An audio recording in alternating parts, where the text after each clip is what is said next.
These types of people will die first when SHTF. The world as you know it can change overnight.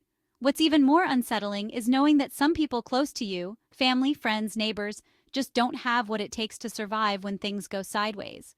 How do you even know you're not one of them? When it comes to surviving the unthinkable, being ready is everything.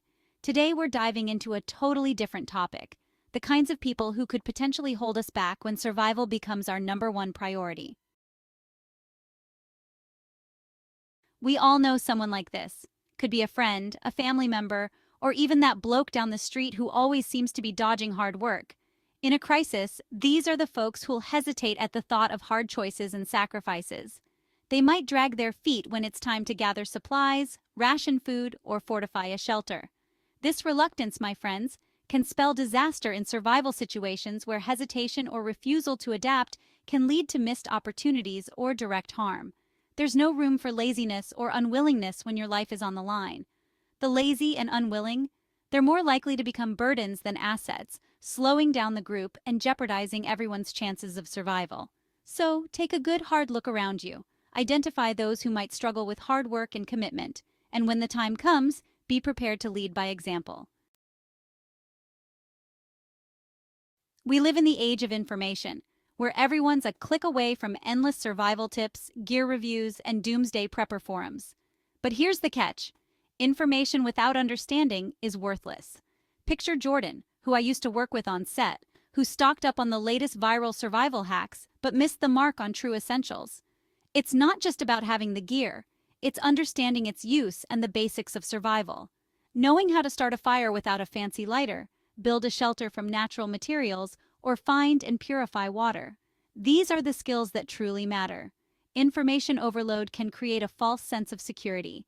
People think that because they've watched a few YouTube videos or read a survival blog, they're ready for anything. But true preparedness goes beyond theory. It demands practical knowledge and hands-on experience.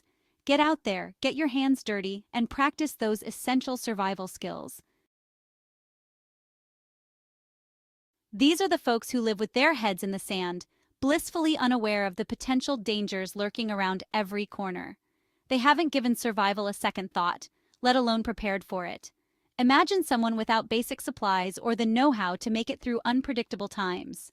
Their lack of preparation puts them at a significant disadvantage from the start. In a crisis, these individuals will be completely reliant on others for their basic needs.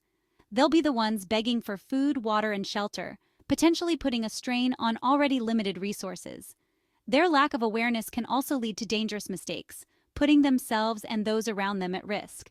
So, if you find yourself surrounded by those who fit this description, consider it your duty to educate them.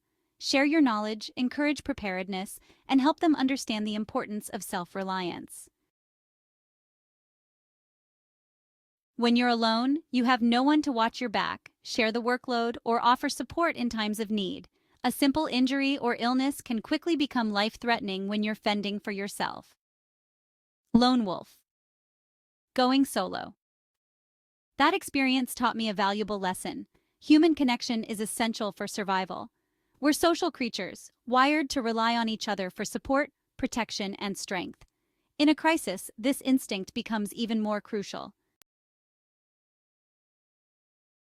The world is a fluid, ever-changing environment, and our ability to adapt to those changes is paramount to our survival.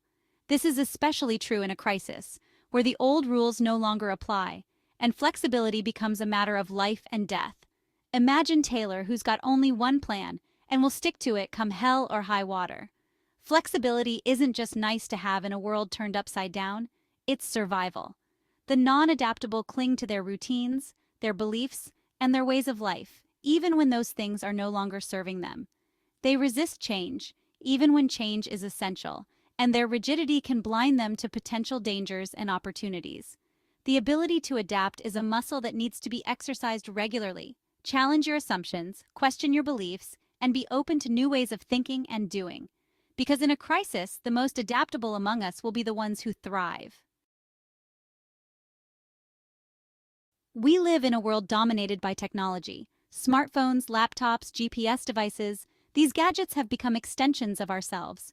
But what happens when the grid goes down, the batteries die, and we're left to fend for ourselves without our digital crutches. The overly dependent techie is lost without their gadgets.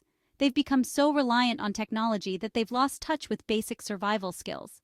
They can't navigate without a GPS, start a fire without a lighter, or even tell time without a digital clock. Technology can be a valuable tool in a survival situation, but it should never be your only tool. It's crucial to develop a strong foundation of practical skills that can serve you well, regardless of whether you have access to the latest gadgets. In the age of social media, it's tempting to document every aspect of our lives, from what we eat for breakfast to our latest survival gear purchases. But oversharing can be a dangerous game, especially in a crisis situation. Oversharing can turn your resources into a target. The oversharer thinks nothing of posting their location, their supplies, or their survival plans online. They crave attention and validation, often without considering the potential consequences of their actions. In a crisis, this type of behavior can attract unwanted attention, making them easy targets for theft, violence, or exploitation. The less you reveal about your whereabouts, your resources, and your intentions, the better. Remember, loose lips sink ships, and in a crisis, those loose lips could cost you your life. So be mindful of what you share online, especially when it comes to your survival preparations. We all have loved ones who are battling chronic illnesses, managing disabilities, or relying on regular medication. In a crisis, their conditions can become significantly more challenging to manage, potentially putting their lives at risk. You might have a relative who deals with chronic health issues that require regular medication. In an SHTF scenario, their situation becomes dire without proper management. Imagine a world without access to hospitals, pharmacies, or medical professionals. For those with chronic illnesses, this scenario can be terrifying. They may run out of essential medication, struggle to manage their symptoms, or face complications due to lack of proper care. It's crucial to have a plan in place for managing chronic illnesses in a crisis. By supporting them, preparing for their needs, and ensuring they have access to essential resources, we can help them navigate even the most difficult situations. A positive attitude can be a powerful asset in a survival situation. It can help you stay motivated, maintain morale, and find hope in the darkest of times. But unchecked optimism can also be dangerous, leading to complacency, poor decision-making, and a failure to adequately prepare for potential threats. The overly optimistic tend to downplay risks, overestimate their abilities, and assume that everything will work itself out.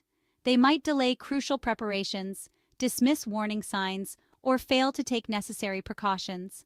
There have been times when my adventurous spirit and unwavering belief in my own abilities led me to take unnecessary risks. I've learned that while it's important to maintain a positive outlook, it's equally important to be realistic, to acknowledge potential dangers, and to prepare accordingly. Remember, hope is not a strategy. Survival requires a healthy dose of realism, a clear-eyed assessment of the situation, and a willingness to confront uncomfortable truths.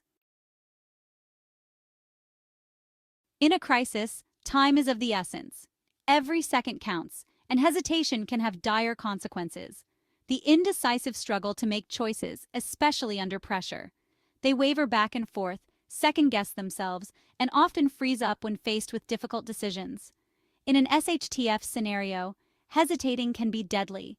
Imagine being trapped in a burning building, a flash flood, or any other life-threatening situation. The ability to make split-second decisions, to trust your gut, and to act decisively can mean the difference between life and death. It's important to develop your decision-making skills, to practice making choices under pressure, and to learn to trust your instincts. In a crisis, action, even imperfect action, is always preferable to inaction. Look, at the end of the day, we're all human. We all have our strengths and weaknesses. But in a true survival situation, those weaknesses can be exploited. Recognizing these personality types isn't about judging others.